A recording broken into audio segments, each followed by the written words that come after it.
kiongozi wa Nyandarua peke yake.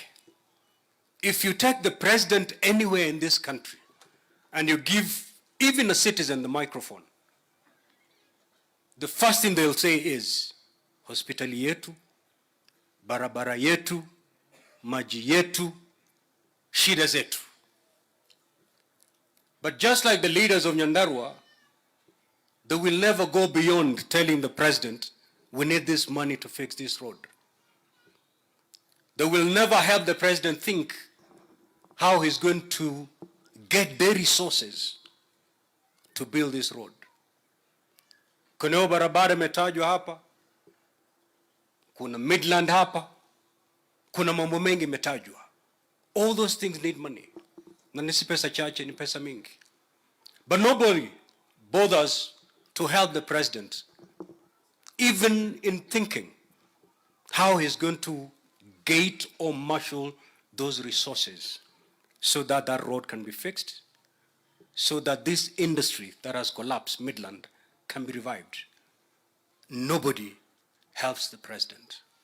But I want to tell people in Nyandarua and Kenyans, wherever they are, this country will not be built by His Excellency the President. It is upon you and I to build this country using our own sweat. In other words, our taxes. The road that has been talked about here will be built if we pay our taxes. There's no other place the president can get money. The only other place the president will get his money to build this road is when he goes to the international market and asks for a loan. But I want to tell you, a loan is a postponed tax because ultimately it must be paid. And it's not going to be paid by the president, it is going to be paid by you and I. It's a tax. So ukiona Mkenya akijiita kiongozi anapinga mambo ya tax, mambo ya ushuru, muulize hii barabara itajengwa na nini? You know, the president doesn't have some sacks ambazo zimewekwa kwa gala pahali, ambao mnamwambia leo rais tunataka barabara hii, he runs to Nairobi, afungue, achukue gunia moja lete Nyandarua. No. The money that will fix that road is the money that you and I pay every month in form of taxes. So we pay our taxes, we fix our roads. We pay our taxes, we fix our hospitals. Kwa hivyo Wakenya wenzangu, msidanganywe na mtu awambie kwamba serikali ya Mheshimiwa William Ruto imeleta mambo ya kutoza ushuru mwingi. Instead, ask the president, where are you taking our taxes? And he has the answers. The plan has been elaborately given to us by my brother Kimani Ichung'wah, where this money is going. Ukiona mtu anakuambia uchukue sufuria weke kwa kichwa ili usilipe ushuru, that is not a leader. And I want to thank the president for the bold decisions he's made. You know, where I stand as the Speaker of the Senate, I'm not here to defend the executive, but I'm here to speak the truth. Na nataka kumpongeza rais for the bold decisions he made. You know, in this country we have leaders and we have politicians. A leader will take his people where they're supposed to go. A politician will take his people where they want to go. Because all they want ni kura. Watu wako wakisema tukachome hii nyumba kwa sababu hutaki kuwakosea, utasema twendeni. But a leader will tell them no, we cannot do that. Even if that decision will be unpopular with your people, but that is the right decision. And these are the decisions that our president made. Tough, unpopular, but yet the right decisions. In fact, sometimes I used to wonder, is our president going to defend his presidency in 2027? Because he had a very easy thing to do, to play politics for the first 5 years. Play to the gallery. Hakuna haja kuleta tax nyingine, manake ukiweka tax, watu watapiga mayowe, that's unpopular. Angeacha. He could have gone to the international market, borrowed and borrowed and borrowed, just like his predecessor. But he knew that was not the right thing. Though it was the most popular decision, it was not the right decision for this country. Because when he took over the reins of this country, we were in a hole. And the first thing you do when you find yourself in a hole is to stop digging. Borrowing more would mean continue digging.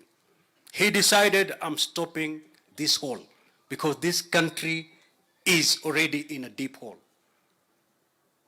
And he made the bold decisions to take us back to the ground. Those decisions are extremely unpopular. But because of those decisions today, nafikiri viongozi wamezungumza hapa akasema kwamba sasa uchumi umeanza kudhibitiwa vilivyo. Why? Because of those decisions. The president could have decided to continue with the subsidy programs. Unaenda petrol station, unapata mafuta iko chini, but get to know those subsidy programs, the kind of monies that they're consuming, you borrow to subsidize services. When these loans mature, ndo utajua cha mtema kuni. Just ask our neighbors here, Ethiopia. You will get to know that the decision that the president made was the right decision for this country. Today, this country is celebrated by international lenders because it's keeping its financial obligations. Why? Because of those tough decisions the president made. Kwa hivyo, Mheshimiwa Kimani Chungwa, ukisikia jamaa wanataka kurudi kwa maandamano, just let them be. It should never be our business.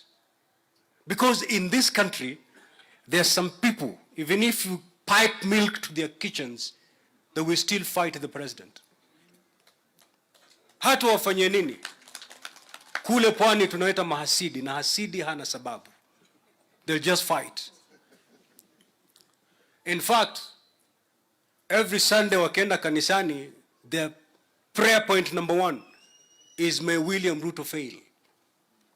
Not knowing that the failure of the president is a failure of the country, is the failure of the citizens, is the suffering of all of us. So, ukiona mevaa masufuria, that should not in any way derail us from the plan. And I love the consistency that our president has in implementing the plan. You know, Your Excellency, there's a technique I read about in leadership. It is called the Stockdale paradox. I don't know whether, Excellency, you've read about it, but if you haven't, you're implementing it without even having read it. It is a technique that combines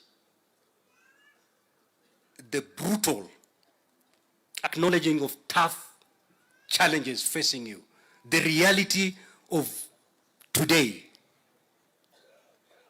and then combining that with the wit of believing that because of the programs I'm putting across, we will one day break even.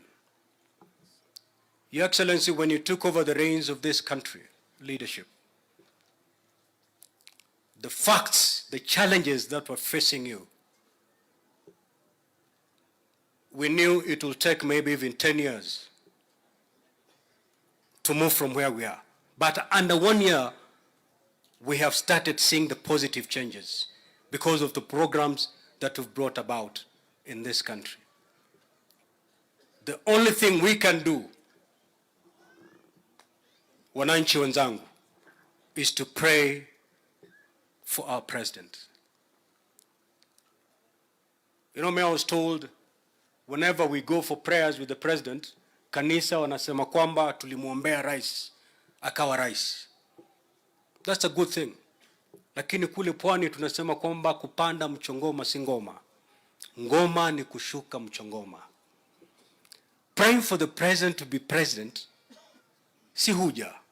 Huja ni kumwombea ili afanikiwe katika urais wake. If we prayed for him to be the president, we need to even double our efforts so that he succeeds.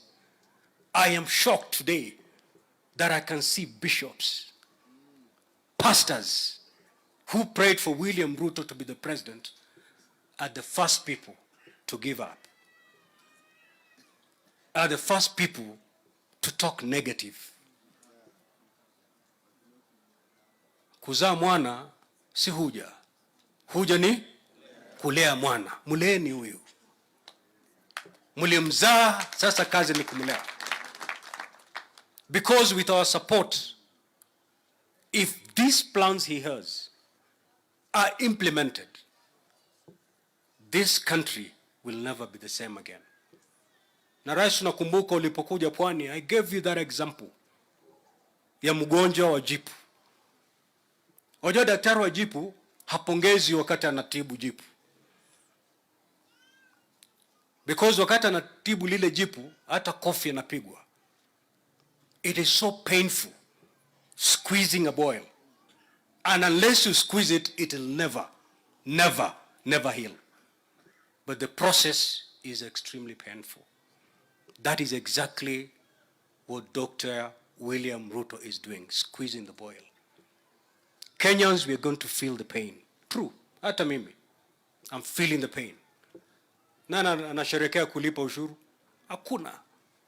But that is the only way to get the boy healed. So let's go through this short-term pain for long-term prosperity of this country. And that's why we need to pray for our leader so that he implements fully that plan.